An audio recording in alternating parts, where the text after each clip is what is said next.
Hi, fiancés. Thank you so much for tuning into the HelloPrenup podcast, where we discuss all things finances, relationships, trends, and of course, prenups. And as people who spend all day, every day, thinking about how we can improve the lives of couples all over the world at any stage in their relationship, we thrive in helping engaged couples start their marriage off on the right foot with empathy, compassion, and of course, protection. Our guest today is ThaiHa.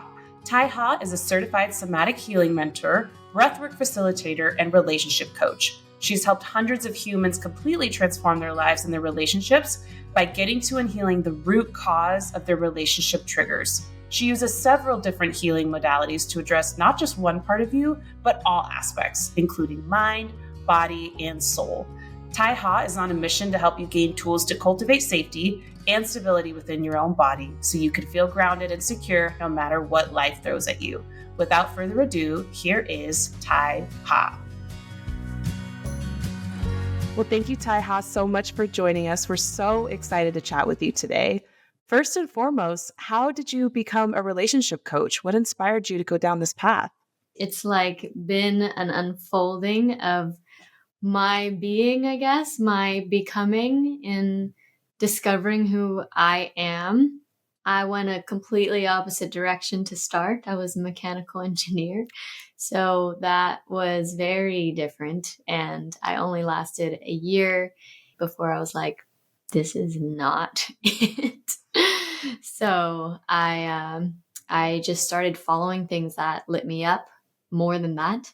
I started with fitness and healing through chronic pain. That was something that really kind of had me wake up to myself. Was I had just been doing too much, pushing myself too hard in many ways, and developed chronic pain. So I started healing through that, learning how to coach people through that, and discovering how much our minds also relate to how our bodies, feel, how we feel in life.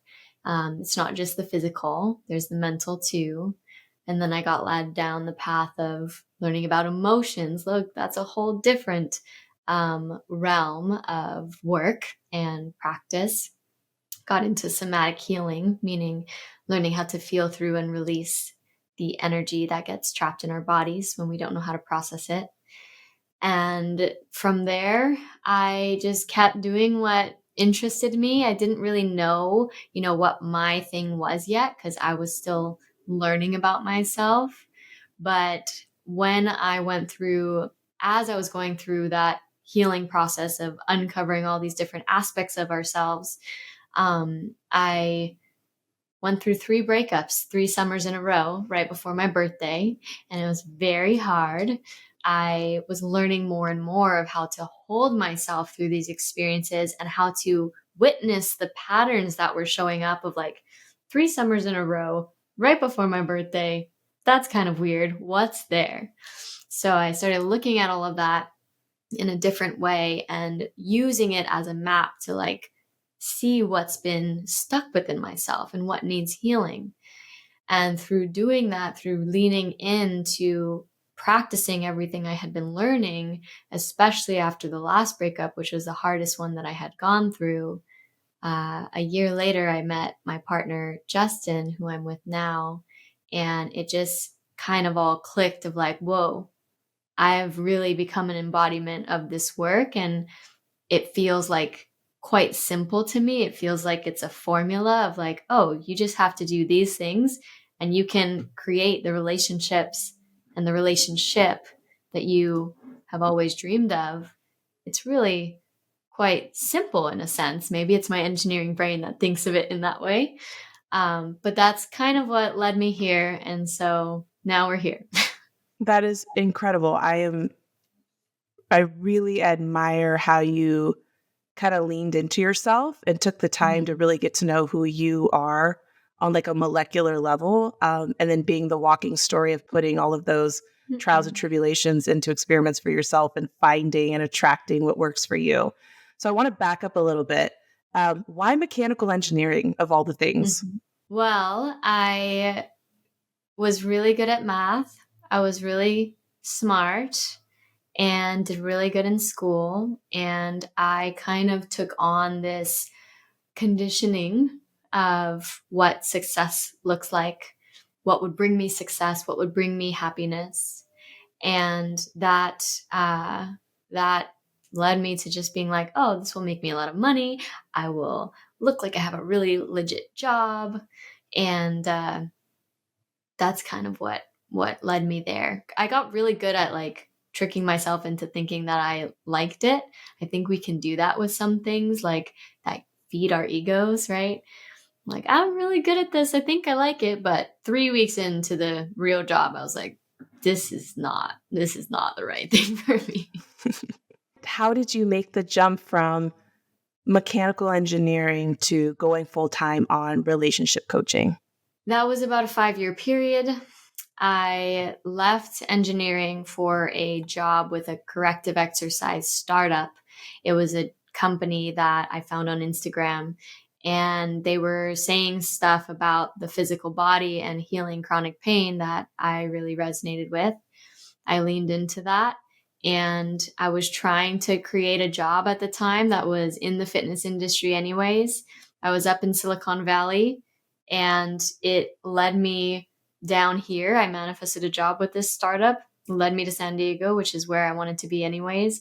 It's kind of a weird manifestation story that I didn't even know what manifestation was at the time, but it was like everything that I had been wanting. So I got started in that job. I was coaching people through the Facebook group, helping them with their mindset and with their movement. Then when that chapter completed, I did personal training for a bit. And during that time, I did a 10-month life coaching certification that helped me open up to these emotional and spiritual aspects of healing. And from there, started my business. And then I just kept trying to figure out who I am, who I'm trying to help. And all of those experiences led me to actually making the decision about a year ago to specify with the relationship stuff. I heard there were 3 relationships back to back. Was each one a year long? No, they weren't. The first 2 were actually really short. They were like 3 months. However, the pain that I went through from those breakups really showed me my own stuff, like how attached I got to this idea of like being in a relationship, being supported, having this person love me. The first breakup of those 3 was the first time I had ever gotten broken up with, period. So that was just new. And just both were out of nowhere. And so there was just all these patterns happening that I was like, whoa, the intensity that I'm allowing myself to feel now because of the skills and the tools that I've been learning, right? In the work that I teach, we lean into emotions. We let them come up because that's how the energy can actually process and release rather than getting stuck. So I was letting all this stuff happen, falling on my face through trying to process this stuff, but like getting stuck in all these loops and everything, right? We have to fall down and get back up hundreds of times before we actually master a skill.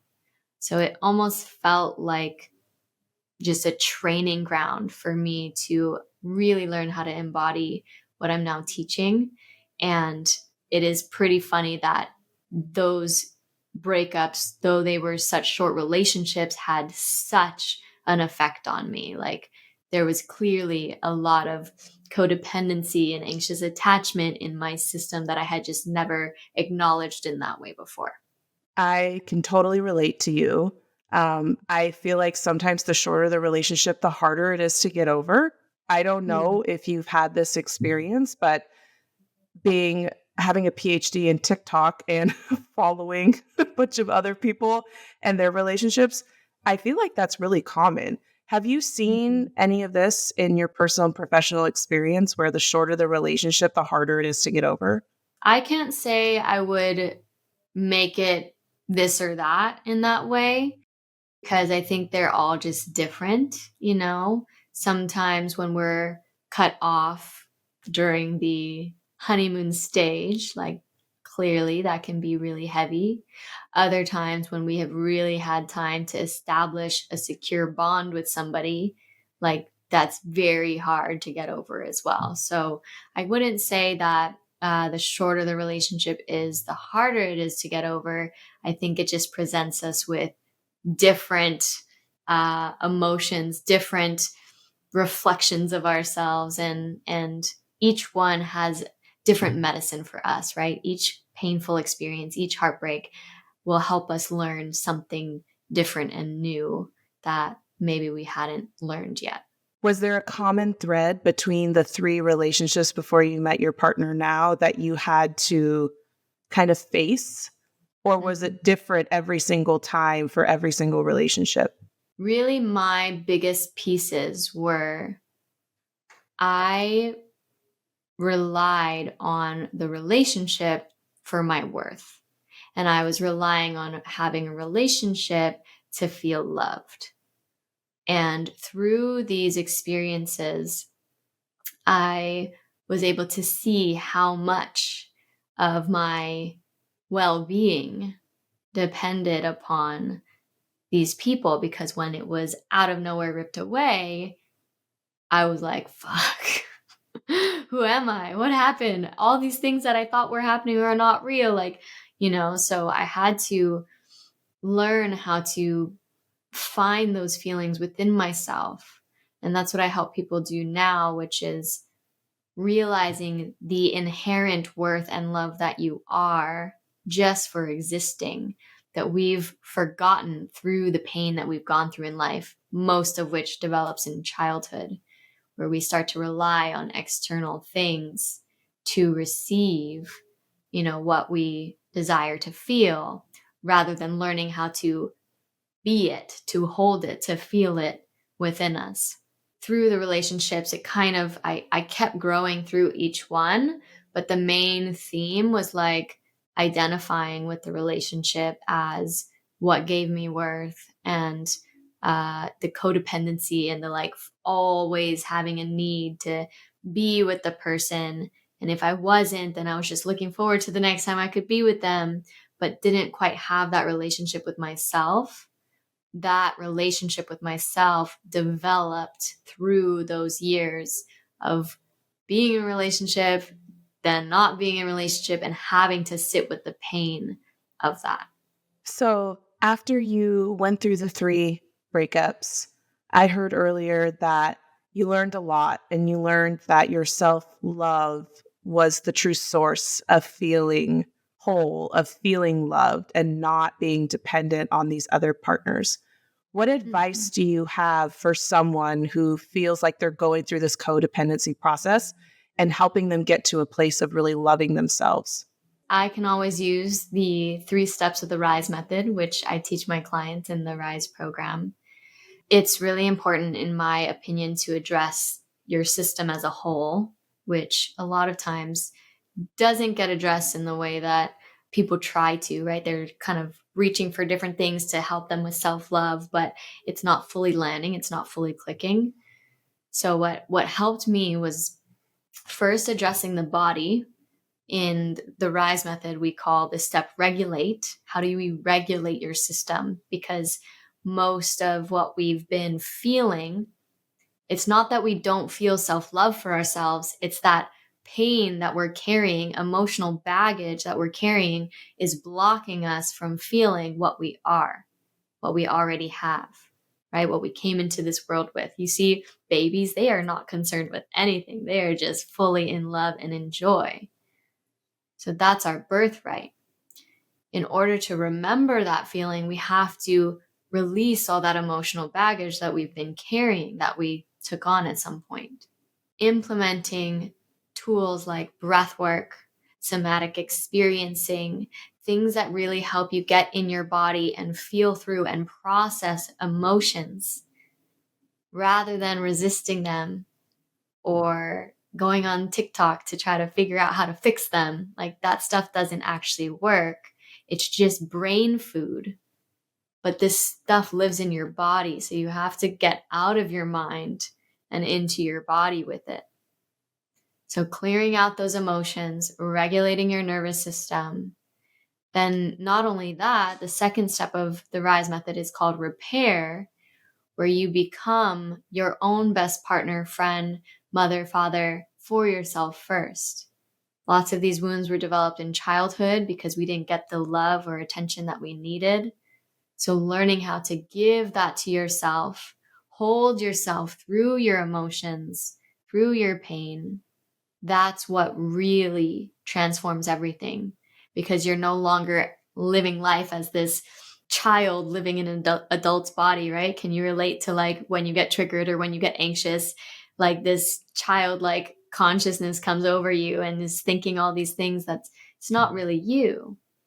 So learning how to give that part of yourself what it's always needed but never got, and repairing your connection so that you become your own source of fulfillment and love rather than continuing to need people outside of you to give that to yourself. Those are the first two steps. And then the last step really brings it home, where we address the mind, but we do it last, right? We live in a society that prides itself on intellectual thinking, but that's only one part of our system. And if you try to do this work only from your mind, right? If you just read books about it, if you just think about it, all that kind of thing, you're missing where the juice is. So we do this step last so that you can get your mind on board, your thought patterns on board with these self-loving thoughts. But it's a lot easier to do in a way that actually sticks because you've already done the other two pieces. Does that make sense? For sure. So how do we recognize our triggers? I think every single person is different.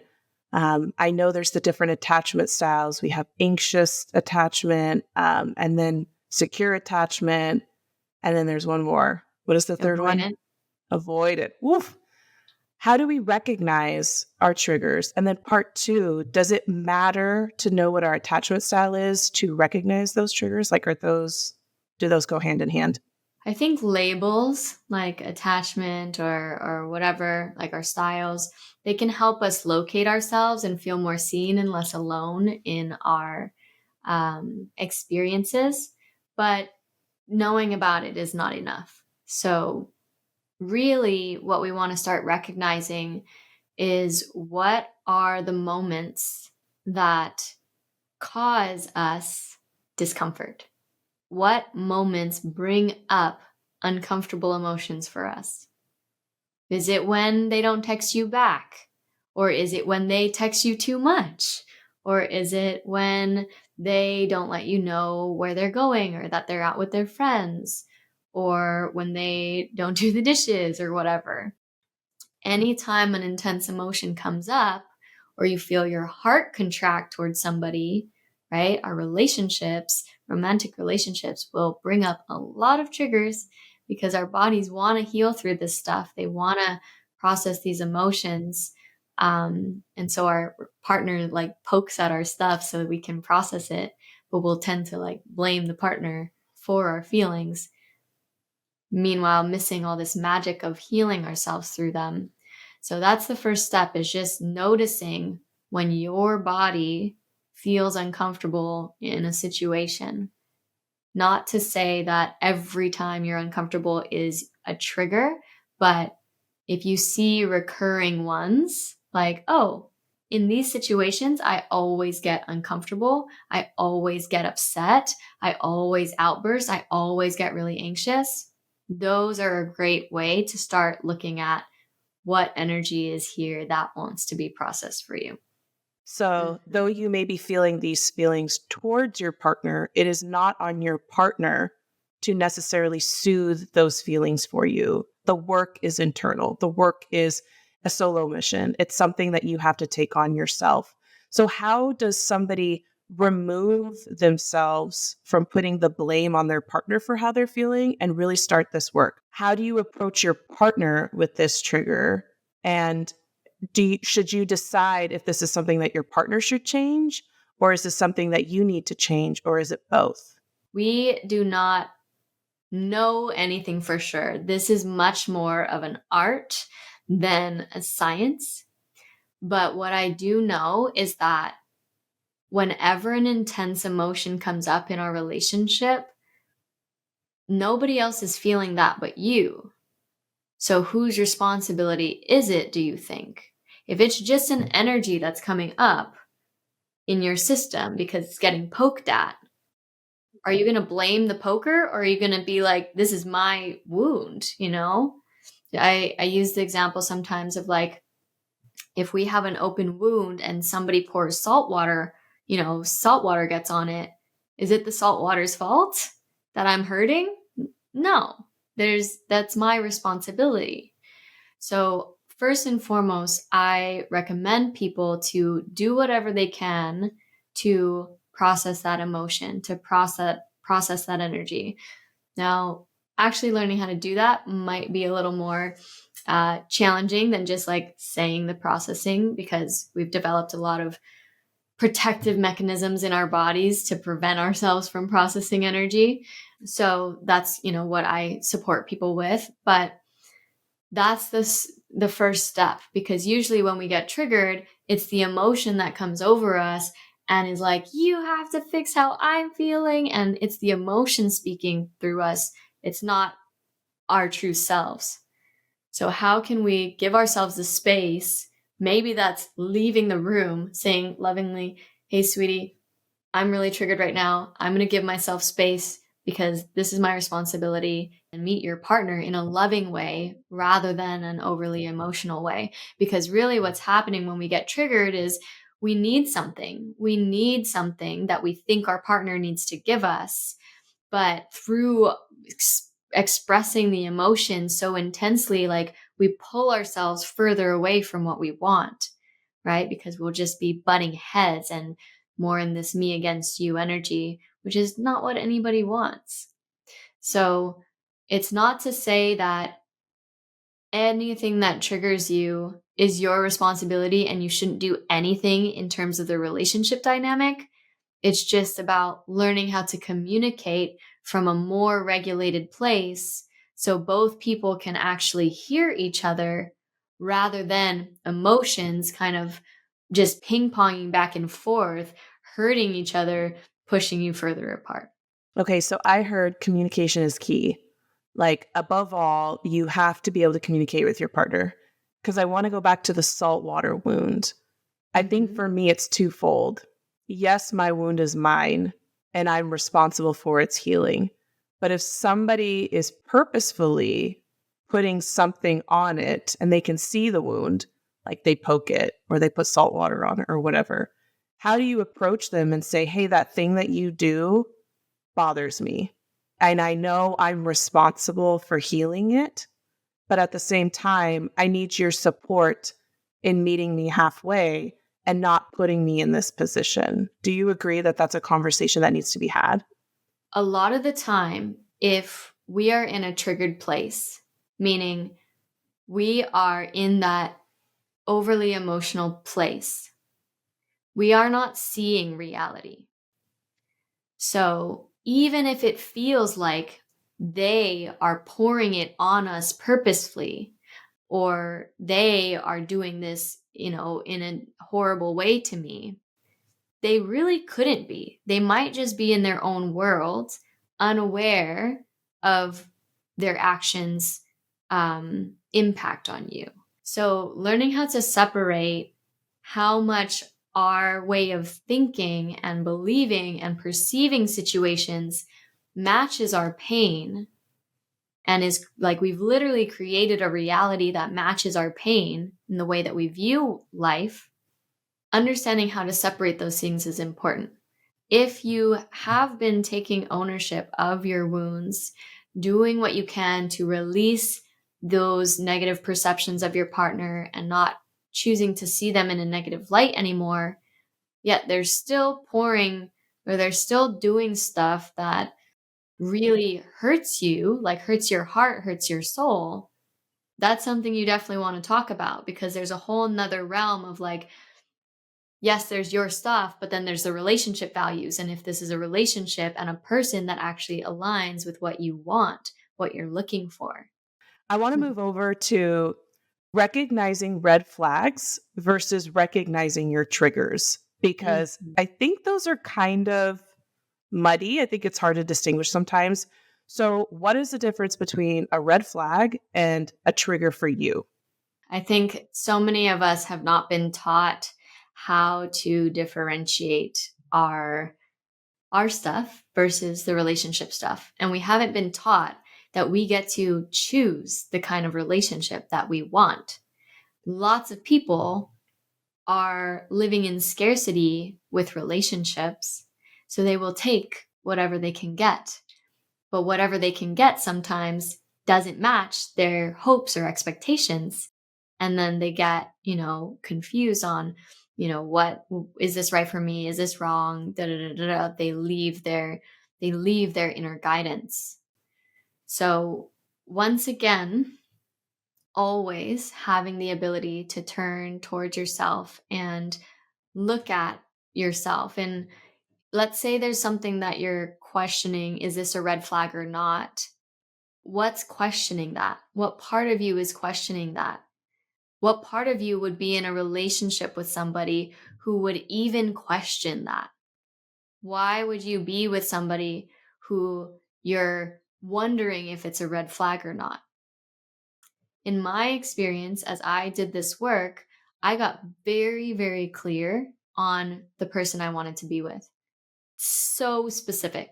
How he made me feel safe, how he made me laugh, how he treated the waiter at the restaurant. All these things I got super clear on, all of my values and how I wanted to feel non negotiably.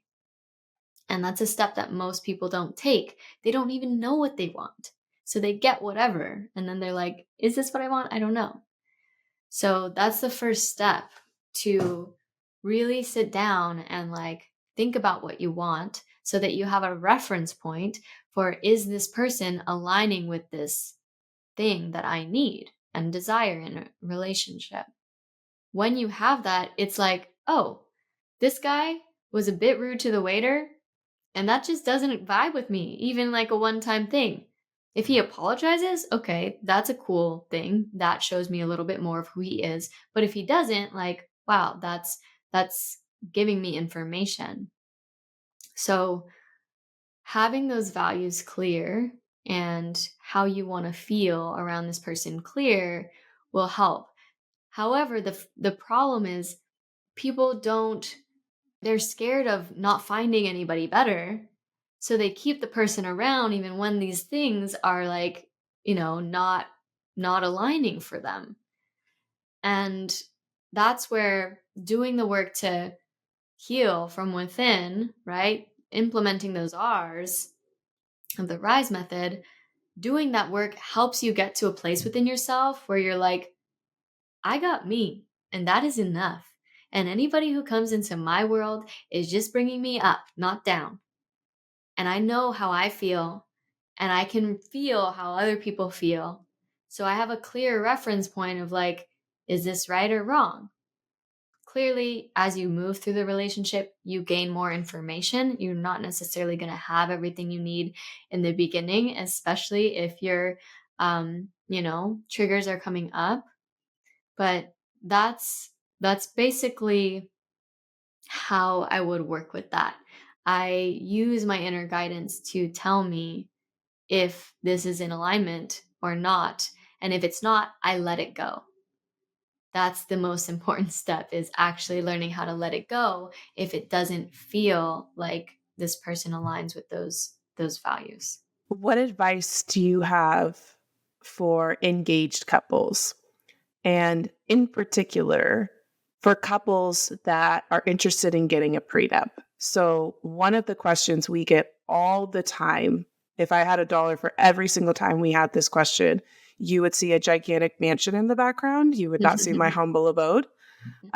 What advice do you have for couples who want to have the prenup conversation, but are really hesitant about bringing it up with their partner?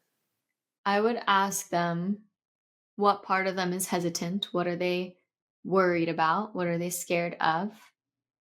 And how can they give themselves the support through that feeling that they need so that they can show up and share how they're really feeling. Because whether somebody wants a prenup or not, that's a total, personal preference. But it's when we leave sharing our preferences and our needs and our wants in a relationship that cause issues. So often we abandon ourselves out of fear, yet that just adds friction, challenge, resentment to the relationship. And the sooner that you express how you're really feeling, what's important to you, what you need, the sooner you'll get there, whether that person can meet you there or not. Because a lot of people won't say whatever it is because they're scared that their partner won't give them the response that they're looking for. And what will that mean? Either they have to stay with somebody, they never have to, but they will stay with somebody that isn't meeting them, or they'll have to leave. And that's scary for people. But I will say that's one of the greatest lessons that I learned through my journey that helped me become the person that I can be in my relationship now, is because I stopped abandoning myself. I stopped believing that there's scarcity in the world, in relationships. And I believed that the more I stood in my truth and shared my truth, the closer I'd get to the person that aligns with me and my values and wants to meet me halfway, right? It's when we don't do that we get into relationships that can't meet our needs. It's once again, in our control. And maybe they're in the place of like wanting to have the conversation, but nervous about it. What do you need? What do you need to gain the confidence to trust that your needs and what's important to you is important, is the most important thing for the relationship, and learn how to give that to yourself. I love how you brought up the alternative to not bringing it up is abandoning yourself. And in the vein of self-love comes first, I see that as a non-negotiable. So I agree. And going back to what you said earlier about what are your non-negotiables, like, are you able to stand by them when you get in a relationship? If a prenup is a non-negotiable, it should be considered very early in the relationship too. So one of the things that we see at HelloPrenup a lot is people organically have the prenup conversation, like as they're dating. But one of the things that we really emphasize is like the earlier the better, because if it is a non-negotiable, then it should be discussed earlier. I love how you brought up the fact that like the alternative is abandoning yourself. So if you don't bring it up, what's the output of that, right? Like, does that mean you just go into a marriage without a prenup? And then alternatively, if you do bring it up to someone, you have to be willing and they don't want it, or for some reason it doesn't go well. Do you have the strength and ability to walk away from the relationship if that is one of your non-negotiables? So I appreciate how you phrase that because I completely agree. I think prenup or not, whether it's like, it could be anything at all. If that's something that's important to you, you have to be able to put yourself first and say, this is really, really important to me. And if it's not something that we can make space for in this relationship, then I need to think about what it means to be in a relationship with you. Yeah. So let's say somebody has the prenup conversation. They bring it up to their partner. They found the strength to do it. They like went on a money date. They sat their partner down on the second glass of wine. They were like, babe, I really want a prenup, and here's why. What advice do you have for somebody who brings it up and their partner has a very adversarial reaction to it? Well, I would do whatever I can to self-regulate through whatever emotions come up in me. I would choose to like create spaciousness, like a boundary between me and this person, really holding my own alignment and integrity, not leaving myself to like fix whatever is happening, and hold space for them to share what they're sharing, right? Rather than burst backwards towards them, and just take the time that I need to like compute everything that's happening, even give myself space if I need the space. This is huge tip. If you can't communicate in the moment in a way that will support you, leave for just a moment. Lovingly leave. Don't just get up and walk away, but like say, I need a moment.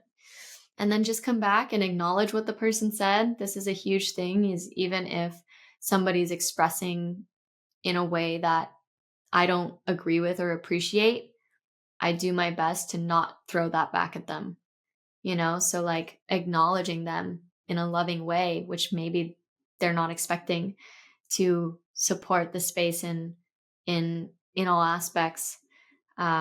Just acknowledge like, I get you. I understand that's your experience. And, I respect whatever you like. That's your life, your choice.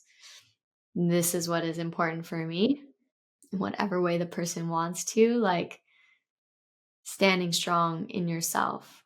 I always call it acting from worthiness, not woundedness. Like, how can you so unapologetically stand in who you are, in what you desire to feel, to experience in life? People respond to that. People respond to when you embody that energy.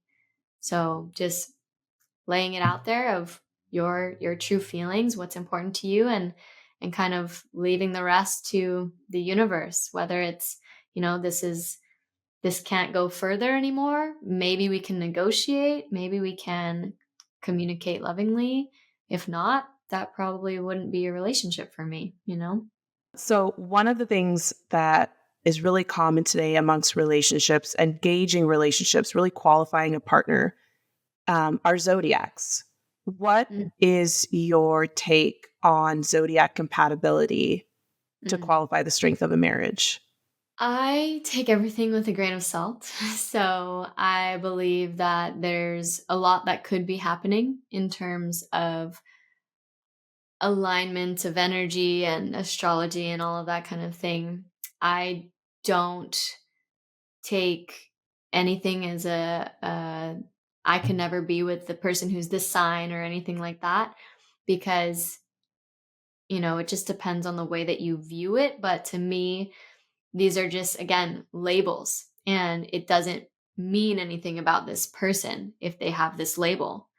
So to me, I always use my feelings in terms of not my emotions, but my inner guidance, my intuition.